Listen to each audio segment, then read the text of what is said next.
Hi, fifth grade. Today, 6.8. I'm gonna put my hair in because this is gonna be a tough one. This, I have to say, is probably one of my least favorite lessons. And that's saying something, guys, because remember how much I love math. This one's one of my least favorite because it's hard. It's just hard. So today's 6.8. And we're going to be subtracting the entire time. And it's titled Subtraction with Renaming.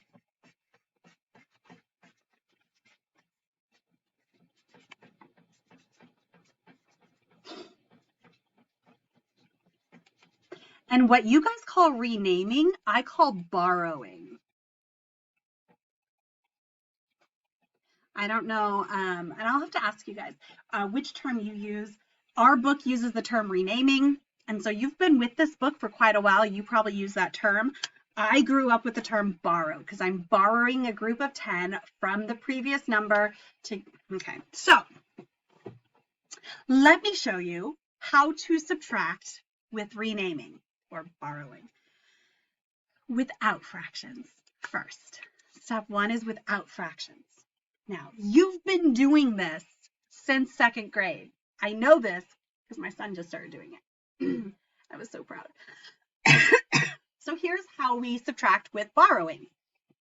And if I had 34 and I was subtracting 16, right? We started off by looking and going, okay, well, we can't take 6 from 4. It doesn't work that way. I only have 4 in that column. I need to rename the 4 to be able to subtract the 6.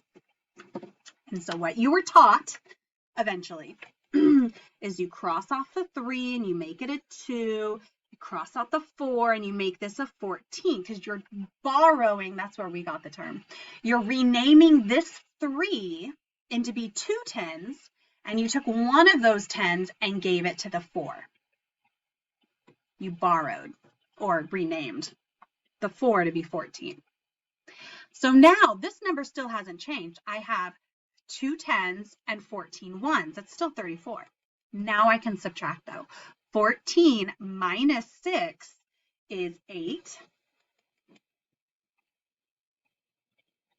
And 2 minus 1 is 1. So I get 18. So this is renaming. With fractions, it's going to be something similar. So let me show you how it works with fractions. And fractions just kind of always have this new level of difficulty with it. We're still going to follow those same steps from yesterday, right? Make a common denominator, add or subtract the numerator, simplify, add or subtract the whole numbers. The only challenge today is that when we subtract, right? When we subtract, we're going to have to rename and we're going to have to borrow. And what does that look like for fractions? So let me show you. We're going to start with common denominators, 6 and 6 twelfths. And we're going to subtract 1 and 10 twelfths. So I already have a common denominator. I don't need to do that. That's already been done for me. What I do need to do is I can't take 10 from 6. I only have 6 ones here, or 6 twelfths here, and 10 twelfths here. And so what you're going to do is you're going to borrow. You're going to rename this 2 and add it over here. So I'm going to take this 2, cross out, and I'm going to borrow or grab one whole, just a 1 from the 2, and I'm going to add it over here. Now this worked nicely when we were growing up, just to like add a 1 here and be like 14, and that worked nicely because it was a 10. Well, this isn't a 10. This is a 12. So I can't just like be like, oh, no, it's 16 twelfths. Like that doesn't make sense. So I borrowed this 1 from the 2, or I'm going to rename it to be something that's nice for 12. And what I'm going to rename it to is 12 twelfths. Why did I choose 12 twelfths? I want you to think about that. Why did I choose 12 twelfths? This 12 twelfths is just a 1.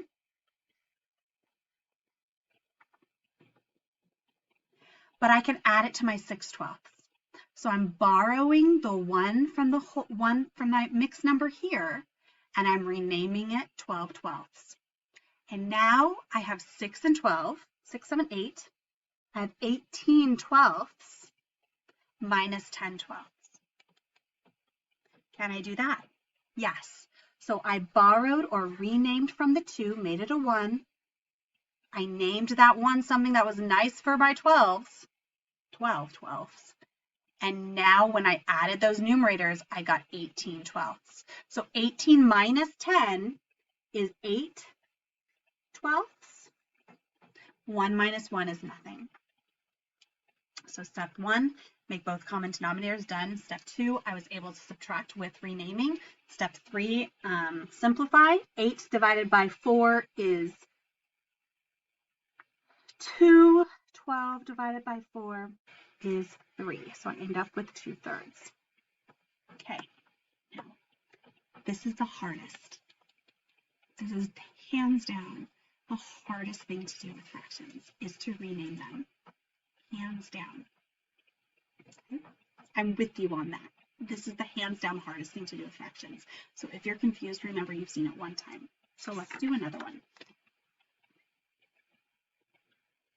And I'm going to grab another question, otherwise my numbers will not be nice. All right. So for this one, we're going to do 2.5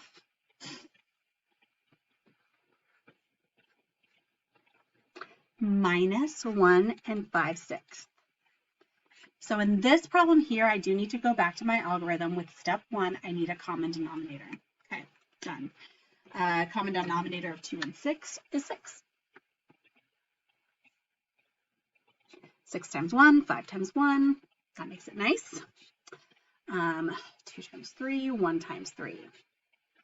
Lo and behold, this whole lesson is going to be like this, you guys. The title is literally with renaming. Lo and behold, I need to rename. I can't take 5 from 3. So I'm going to rename this 2 to be 6. So I'm going to borrow 1 whole from the 2. Here I have it. And I'm going to rename it to this column, 6/6.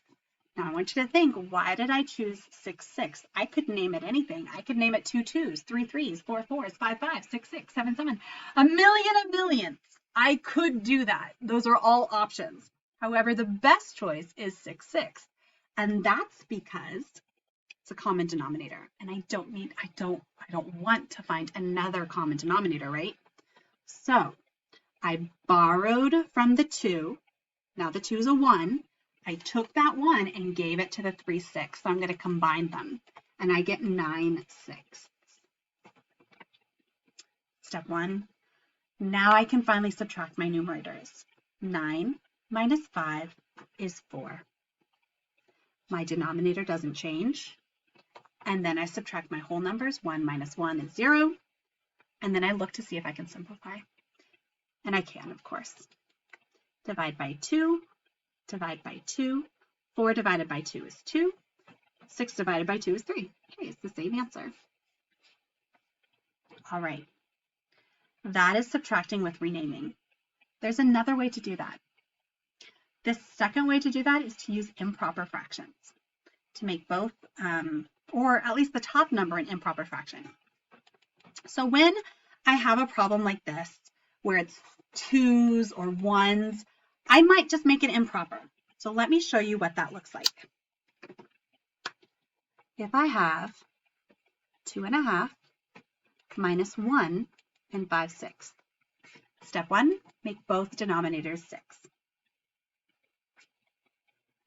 Times 3. Step 2, if I want, I can see right away I can't take 5 from 3, so I can make this whole thing improper.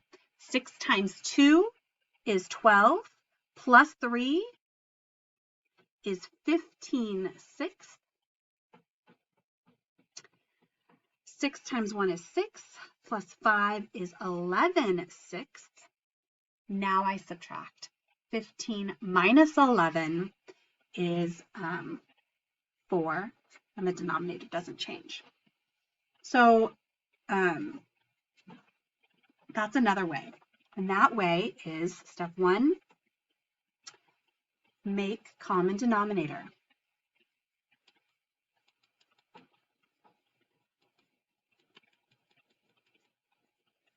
Step 2, make improper fractions.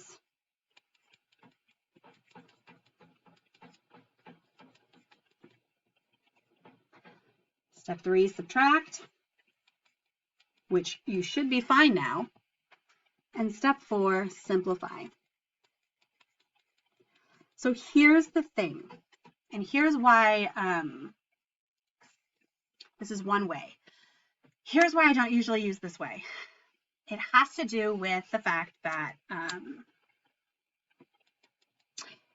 if my numbers get bigger, this isn't very viable. If it's like 19 and a half minus 3, and like 19 times 6 plus 3, it's not that helpful. So with this way, we borrow from the whole number and regroup it into being one of these. Now, are we going to practice this a lot in class? Absolutely. Is this still confusing for you? It very well may be. Is that okay? Absolutely. And I will see you in a little bit to go over more practice problems and to slowly go over this. But make sure you have your notes ready for your teacher to see. Subtraction, renaming with fractions.